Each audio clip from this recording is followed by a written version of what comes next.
Well, at least the Giants did not start with start the season with a dubious record. At least they got scored a run in this game, but we'll get on to that a little bit later. This is Giants Roundup. It is Friday, March 29th. Game 2 of a 4-game series. And of course, you can follow on Facebook, Twitter. Most importantly, please be kind and hit that subscribe button. And if you like what you see, please give this video a big thumbs up. And yes, it was just not.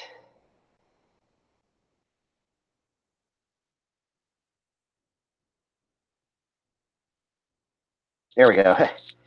And yeah, this was. Other than the ninth inning, the bats were ice cold yet again.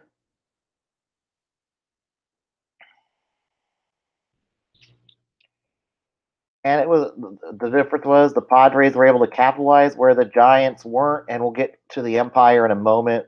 Lance, whatever his name is.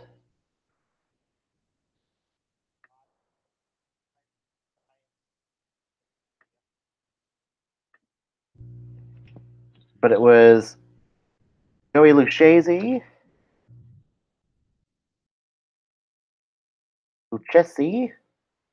on the mound tonight for the Friars. He did well. 5 1/3 innings, scoreless innings, strikes out 7, walks 2. Holland Holland was a little bit flat tonight. He did surrender a home run to Ian Kinsler, and he did have a good first inning. Then the second inning is where Holland was done in. Margot singles to right. It scores. They start with the inning. Excuse me. Second inning is where that was the inning of doom for Derek Holland in that inning. Second inning, he starts off by walking Eric Hosmer to lead off an inning, and that is never a good thing to do. It is usually a bad sign when you give up a leadoff walk, and as the old saying goes, leadoff walks will kill you. And yeah, this leadoff walk ended up coming up to bite.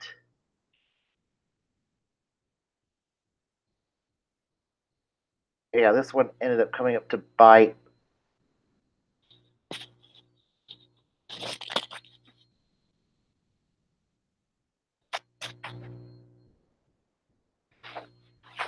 Ended up coming on to bite Derek Holland in the ass.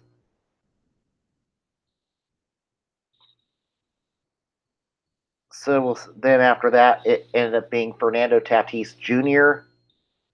up to bat. I'll be back in a second.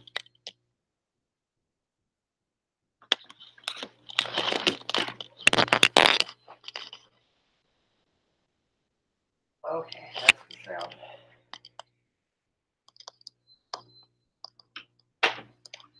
I thought I was having technical difficulties for a second there. Never mind. We'll get back here to the game. Yeah, after Holland walks Hosmer, Fernando Tatis comes up to bat, and he just missed hitting a home run off of that. That advanced Hosmer to third and Tatis to second. Then, in a good nail down throw, Connor Joe showed off his arm, gets a runner out at the plate at second base later that inning, so that was really good there. But then coming up to bat was Manuel Margot. He singles to right. It scores Hosmer and Tatis. It is 2-0 Friars.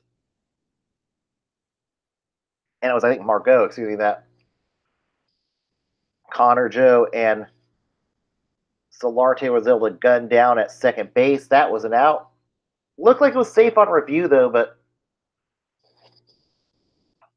we'll take the out. It goes to the third inning. And yeah, the Giants actually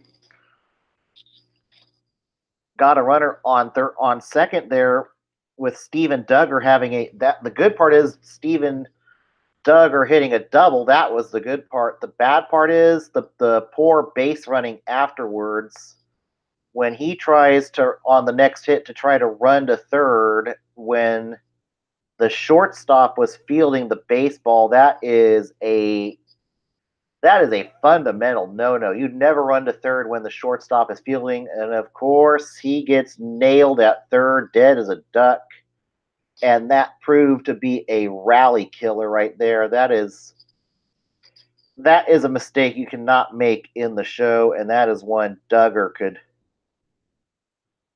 That is a mistake Steven Duggar cannot make at the plate, and that could have really likely cost them a run right there, and that was a rally killer. At that point, we go into the bottom of the third inning. San Diego pads their lead by Ian Kinsler hitting a solo home run to left field. It is now 3-0 Friars. And Derek Holland gets the hook after the fourth inning. After the fourth inning, he goes 4 strong, 3 earned, 5 strikeouts, 2 walks.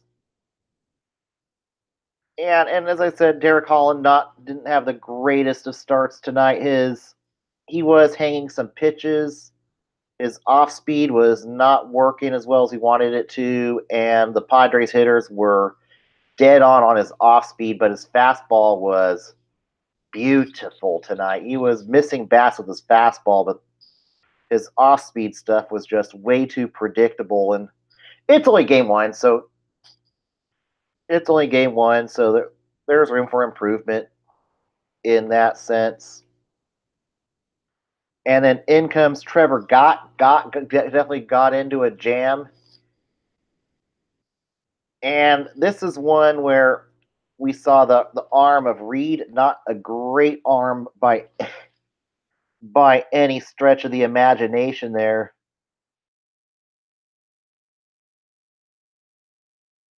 With Mike Reed, he gets it to Crawford, then Crawford nails down the runner at the plate, delivers a V line to Eric Kratz tonight, who was tonight's catcher. Kratz gets the out, and that ended up being a good out. It ultimately ended up limiting the damage in the fifth inning to just 1 run for the Friars, with it being a sacrifice by Reyes to score Will Myers 4-0 for Friars at that point. Got definitely had some jitters, but I think he settled down in the sixth inning. He goes 1 2/3, but started walking batters again. Gets the hook for the other Rule 5 guy in Travis Bergen. Pitches 1/3 of an inning, gets him out of a jam. And then Robert Stott comes in for the Friars. He was good. Winginter was pretty good for the Friars tonight. Mark Melanson comes in. I was like, uh-oh. He did allow a hit, but it was all right. The runner did not score. Melanson actually looked half decent, maybe. And this was one where Miller and Kruko tonight were crediting the fact that the curveball was not working as well in Arizona versus where Arizona you have to deal with the dry humidity, whereas you have more of a humidity factor in San Diego with the ocean air. So the curveball did look a bit better tonight. So Melanson puts up a 0, so he saves his job for one night there. And then Baton comes in the ninth. Sam Dyson puts up a scoreless frame tonight. And then the Giants get on the board, avoids that dubious. It finally scores a home run in the top of the ninth inning. Evan Longoria keeps hitting that hot bat while you can. Longoria, his first home run of the year. We're like it's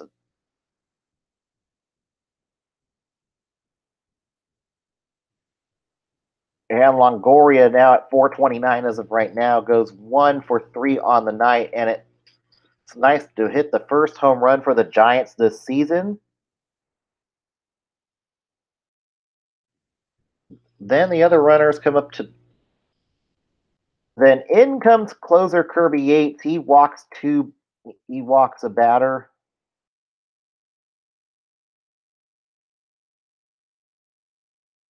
No, not just after.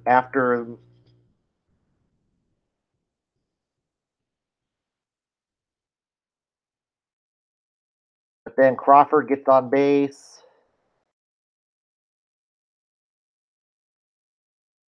and Duggar takes a walk. Kratz takes a walk. So we had the bases loaded in time for Gerardo Parra, and this is where Parra gets cheated by the tonight's umpire.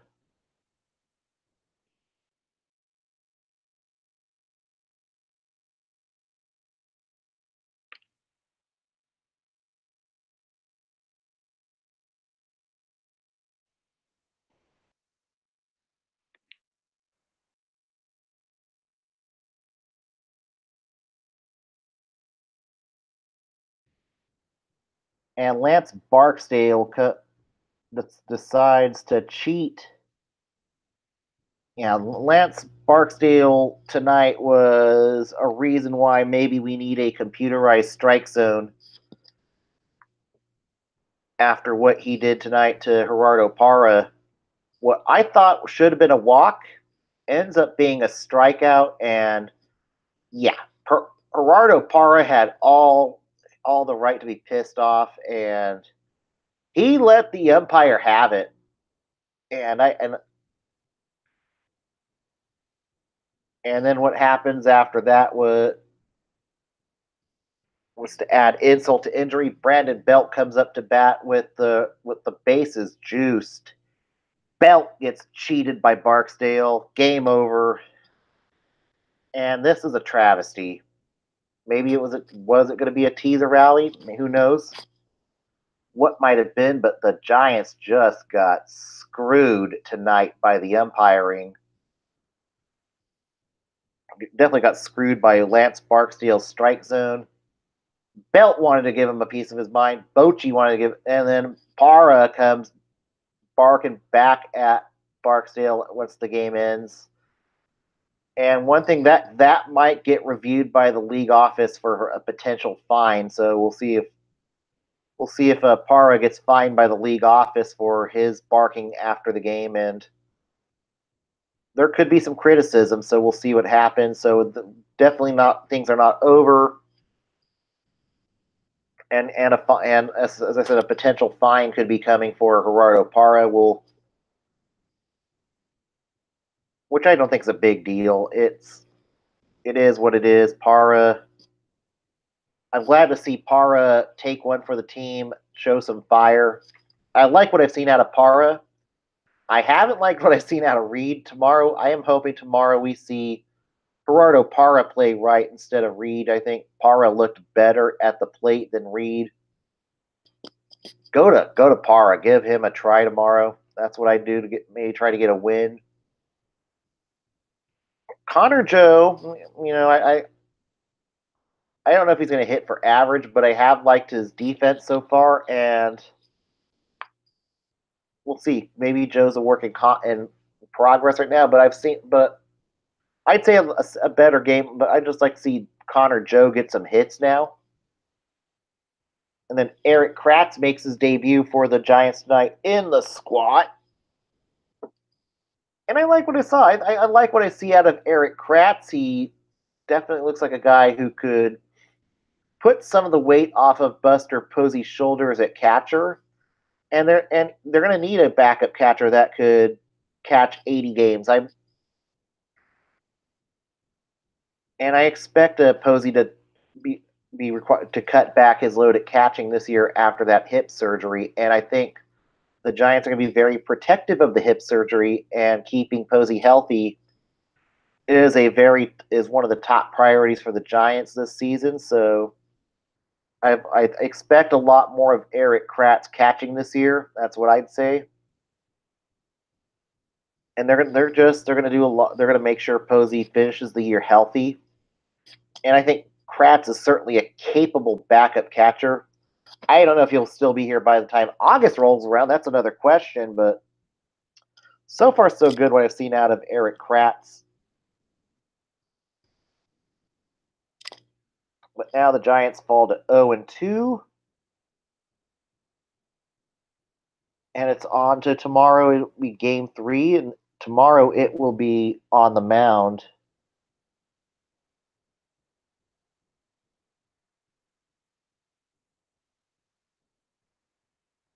Tomorrow on the mound it will be yes, Nick Marjavius. Nick Marjavius going up against D-Rod. Derek Rodriguez making his Giants debut this season. So definitely a good starter to actually go out and muster a win tomorrow. So you've got the right guy on the mound in Derek Rodriguez. So definitely take advantage of that. Play Para tomorrow. See if he can provide a spark for the team. But this might be their best chance to get a win in the series. So definitely take advantage of D-Rod being on the mound. So, and that will be a 5:40 game, and it will be seen on FS1 tomorrow. And I will be on air a little bit after the game once the UFC fights in. So it'll be a little bit later of a start tomorrow night.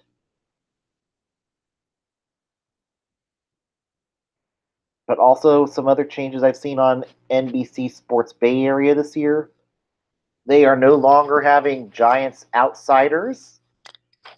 So instead of Giants Outsiders, replacing it is Triples Alley with Therese Vinal back from maternity leave, and Dwayne Kuiper's son taking the reins. I think it's Grant Kuiper, I think his name, or yeah, you got Triples Alley. It's Therese Vinal, Cole Kuiper. Okay, the son of Dwayne Kuiper, Cole Kuiper, and Carmen Q is your 3-man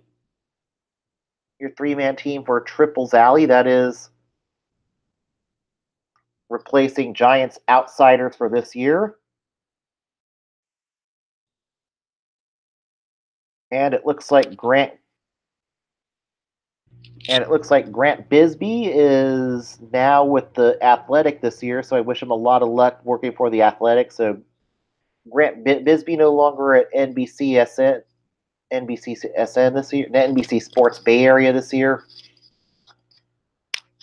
So I wish him good luck there with the Athletic. And also, what I kind of found annoying at tonight's Padres game is after every time the Padres get a walk, we'd hear the woo. I don't like the woo. I think it's insulting to even hear I just don't know why we have to have the woo at baseball games. The woo does not even fit. I don't think is even fit for baseball. So I've never cared for the woo, and last thing we need are fans wooing every time a baseball player gets walked. I just does travesty to baseball, in my opinion. So ban the woo, and I did not enjoy seeing fans do the woo every time a batter got walked tonight. So that was one thing that really grinded my gears tonight. So let's go on to the MLB reach around for your. That's right, it's the MLB reach around for Friday night. Starting in Toronto, the Blue Jays beat the Tigers 6-0. Matt Shoemaker, impressive debut for the Blue Jays. 7 scoreless innings. Strikes out 7, walks 2, taking the loss, Matt Boyd. In Houston, the Rays beat the Astros 4-2. Charlie Morton getting the win against his former team, taking the loss, Garrett Cole. And getting his first save of the year, Jose Alvarado.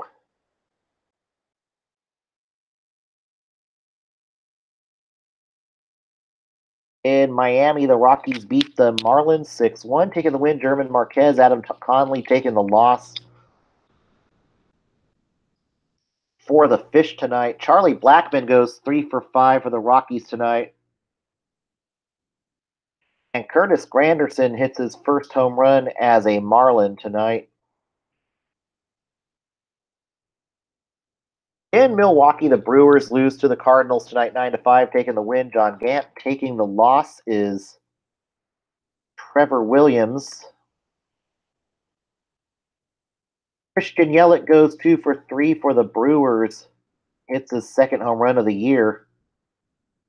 Paul Goldschmidt didn't hit 1, didn't hit 2, but 3. That's right. 3 home runs for Paul Goldschmidt tonight in this game. And Goldschmidt goes 4 for 5, and he was a one-man wrecking crew for the Redbirds tonight in this one. On the other side of the bay at the Oakland Coliseum tonight, the A's lose to the Angels 6-2, taking the win. Hanzo Robles, taking the loss, Joaquin Soria.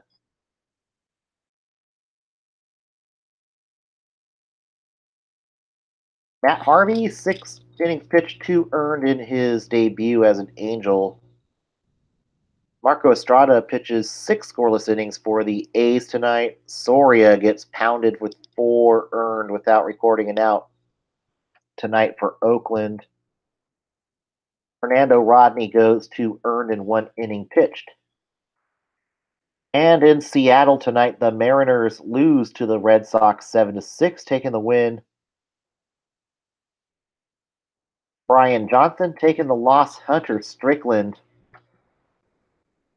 And this was also the debut of Yusei Kikuchi, who goes in Seattle, who goes 3 runs, 2 earned in 6 innings pitched. Strickland allows 3 earned in 1/3 of an inning pitched. Nathan Eovaldi 6 earned in 5 innings pitched for Boston. And it wouldn't be Hunter Strickland without surrendering a game-winning home run to Mitch Moreland. And it scores Sweetheart and Bradley Jr. The Red Sox walk off, and Hunter, don't go punching any doors tonight. So yeah, good riddance. We don't have Hunter Strickland anymore. Now he's going to blow saves on the Mariners, and as I say, not our problem anymore.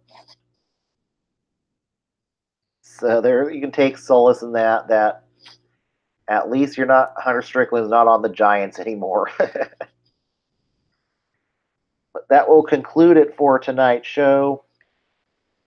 Hopefully we'll see more of, as I say, hopefully we'll see more of Gerardo Parra tomorrow. And get a win tomorrow. Let's just go out, get a win. Giants get a win. Sharks get a win tomorrow. Somebody get a win. Please. But 90 wins, 90 losses, 100 wins, 100 losses. Forever Giant we are. Good night, everybody.